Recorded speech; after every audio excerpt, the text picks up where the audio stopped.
High আমার lovely viewers and very very good morning সবাইকে। দেখো সকালবেলাটা কিন্তু চা দিয়ে শুরু করে দিয়েছি, আর হচ্ছে বড়দাকে আর সঞ্জয়কে দিয়ে দিয়েছিলাম আমি লেকার চা, আর আমি আবার ফাঁকতালে লেকার চা খাইনি, দুধ চাটাই কিন্তু খাচ্ছি। যাই হোক, গতকাল দাদা এসছে, তো হলো চা খেয়ে আবার হচ্ছে রান্নাঘরে ঢুকে পড়বো কিন্তু আমরা।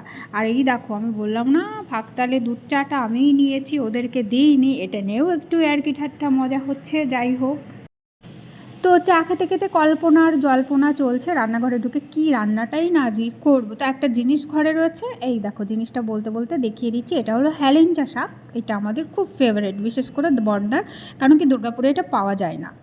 মাই লাভলি ভিউয়ার্স, তো আমি কিন্তু তোমাদেরকে হেলেঞ্চা দেখালাম, মাছ দেখালাম, ওটা দিয়েই আমি আজকে রান্না করবো, হেলেঞ্চা শাক আর মাছ দিয়ে।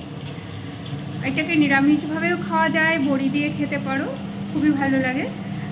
তো আমি আজকে মাছ দিয়ে করছি, আর এটা অনেক দিন পরে, মানে এখন সিজনটা শুরু হচ্ছে হেলেঞ্চার, এখন থেকে শুরু হচ্ছে, আর গোটা সামার পর্যন্ত এটা খুব সুন্দরভাবে পাওয়া যাবে। আর এই সময়টা ওরা গ্রো করছে, সবে গ্রো করছে, আর শীতের সময় কিন্তু ওরা একদমই গ্রো হয় না বা ঝিমিয়ে থাকে, এখন থেকে গ্রোটা স্টার্ট হয়, আর এখন অ্যাভেলেবেল কিন্তু বাজারে। আর খুব হেলদি খাবার, অবশ্যই তোমরা কিন্তু খেয়ে দেখো। আমি তো শুরু করেছি, আর পুরো সামারটা আমার চলবে, তো তোমাদের সঙ্গে নিয়ে কিন্তু শুরু করে দিলাম, রান্নাঘর থেকে শুরু করলাম আজকের ব্লগটি।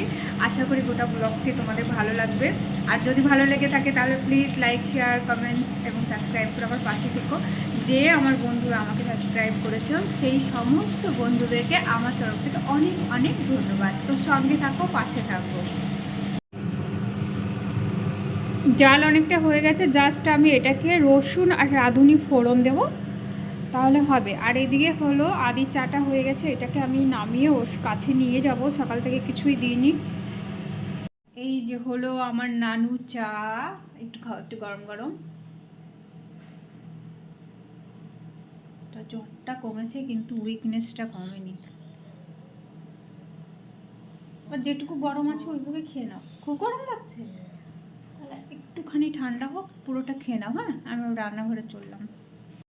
তো রান্নাঘরে চলে যাচ্ছি, আর এর মধ্যে না কচ্ছপটা ঠিক পেয়ে গেছি, মানে জোগাড় করা হয়ে গেছে, যদিও সন্ধ্যায় সকালবেলায় অফিসে চলে গেছে, ও আনতে পারেনি, তবে ব্যবস্থা হয়ে গেছে অলরেডি, ঘরে কিন্তু চলে এসছে।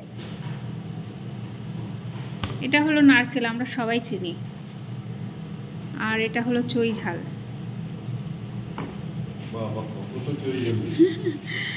আর এটা হলো কাছুয়া। কোথায় গেল সে? আমি খড়গপুরে ঠাকুমা একবার গেছিল, বার্থডে করছি, হ্যাঁ, খড়গপুরে পাওয়া যেত না, আমাকে যেটু বললো পাস করে চলে যায়।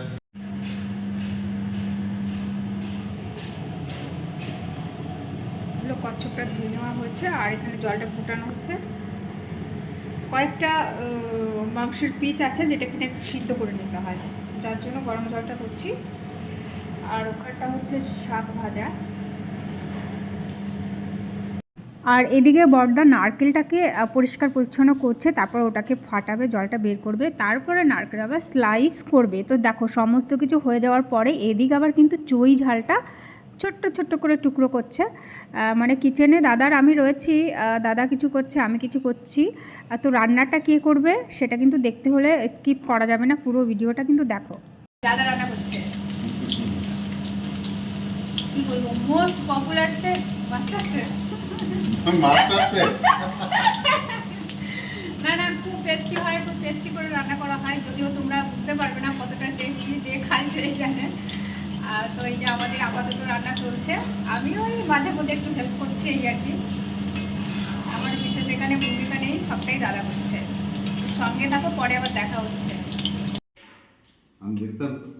কি ওই হচ্ছে চই ঝালটা না খুঁজে পাচ্ছ তা? হ্যাঁ, খুব সুন্দর সেন্ট। কেমন হয়েছে বলো, বলো দাদা কেমন রেঁধেছে, আমার অডিয়েন্সদের বলো। ওটা আগে দেখানো আছে, হ্যাঁ, স্টেপ হচ্ছে, আগে রান্না সো বিউটিফুল। হ্যাঁ, এক কথায়, এক কথায় মানে ঝাল লবণ জাল সব কিছু একদম পারফেক্ট।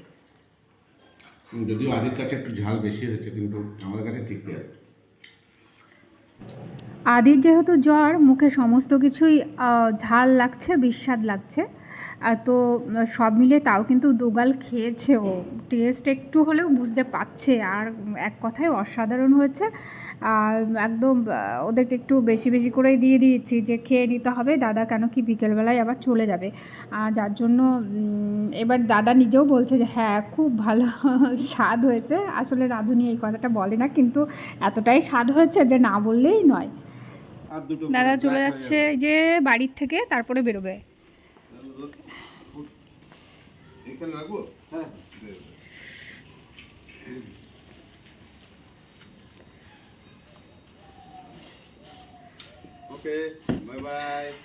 Bye bye bye.